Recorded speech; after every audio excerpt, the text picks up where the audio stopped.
Sir, मैं आपका धन्यवाद करता हूं क्योंकि आपने मुझे अच्छे समय पे बोलने के लिए मौका दिए, क्योंकि प्राइम मिनिस्टर जी तो खुद ही 2004 और 14 का जो कार्यकाल था मनमोहन सिंह जी का, वो बहुत ही अच्छा था। उन्होंने अच्छी काम की।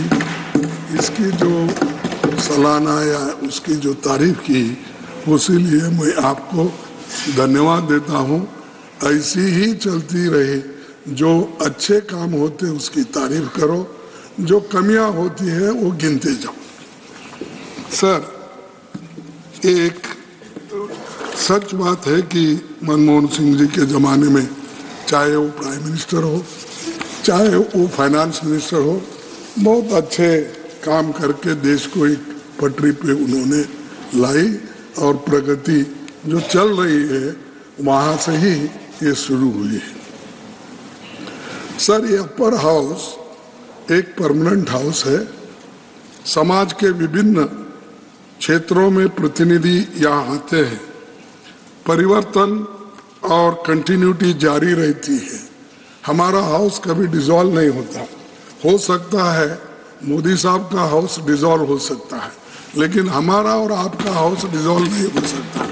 ये चलते रहते हैं और 1/3 मेंबर्स रिटायर होते हैं, फिर आते हैं कि उसमें अच्छे लोग, बहुत से आर्टिस्ट आते हैं, लिटरेरी फिगर आते हैं, साइंटिस्ट आते हैं और अच्छे बोलने वाले आते हैं, प्रोफेसर्स आते हैं, और जो देश के बारे में अपनी आइडिया देने वाले या मार्गदर्शन करने वाले लोग यहाँ पर इस सदन में रहते हैं।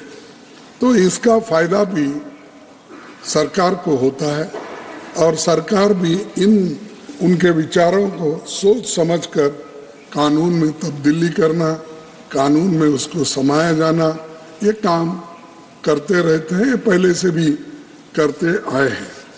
सभापति जी, समय अपनी गति से चलता रहता है।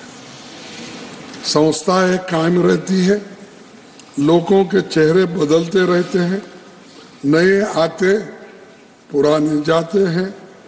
फिर भी इस क्रम में मई महीनों तक कुल 28 सांसद रिटायर हो रहे हैं।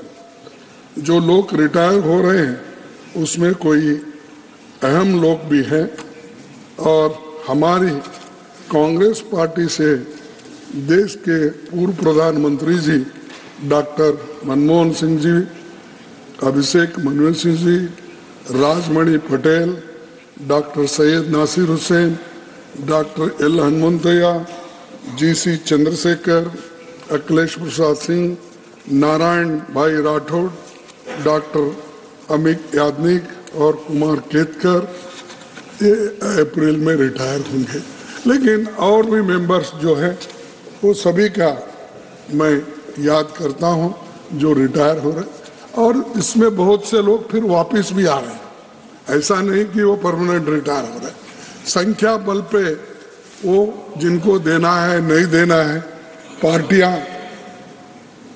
पार्टियां तय करती है, और उधर के लोगों को तो मोदी साहब जिसको चाहे वो आते हैं। इधर भी वही है, हर पार्टी जिसको चाहेगी, जिसका स्ट्रेंथ है वो आएंगे। लेकिन जाने वाले भी हैं, आने वाले भी हैं, और जो लोग अब रिटायर हो रहे हैं उसमें से बहुत से लोग वापस आएंगे।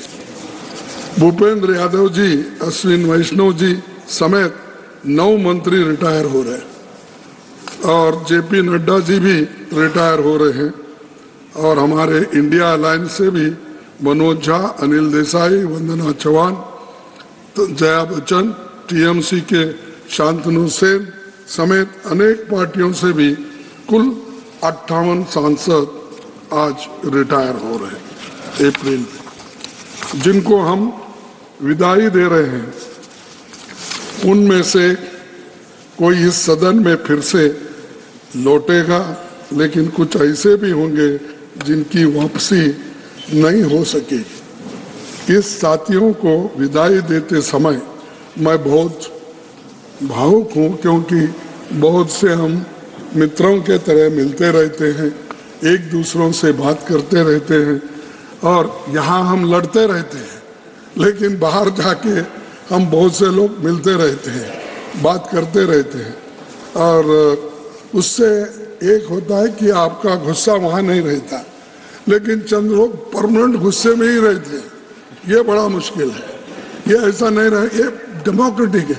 और हम यहाँ देवेगौड़ा जी होंगे, हम तो मैं तो बहुत लड़ता था उनके खिलाफ, क्योंकि उन्होंने वो एक जनता पार्टी नहीं छोड़ी, मैं कांग्रेस पार्टी नहीं छोड़ा, इसीलिए हमेशा हमारी टक्कर चलते ही रहती थी। कभी हमको बोला कि तुम्हारे हाथ से बड़ा मुश्किल है ये चलाना सरकार, क्योंकि तुम्हारे पास ऐसे कोई पैसे वाले नहीं है तुम्हारे पीछे, तो इसीलिए अलायंस करना मुश्किल होगा। ये पहली बार उन्होंने कहा, उनके जन्मदिन पर मैं पूछा तो उन्होंने बोले कि आपके पीछे कोई ऐसे बड़े मालदार आदमी नहीं है, तो मुश्किल होगा कि तुम्हारे दोस्त को मैं चीफ मिनिस्टर बनाऊंगा, आप जाके उनको बनाएंगे। अब मेरे को कोई मालदार नहीं मिला सपोर्ट करने वाले, बाद में उन्होंने उनको बनाया।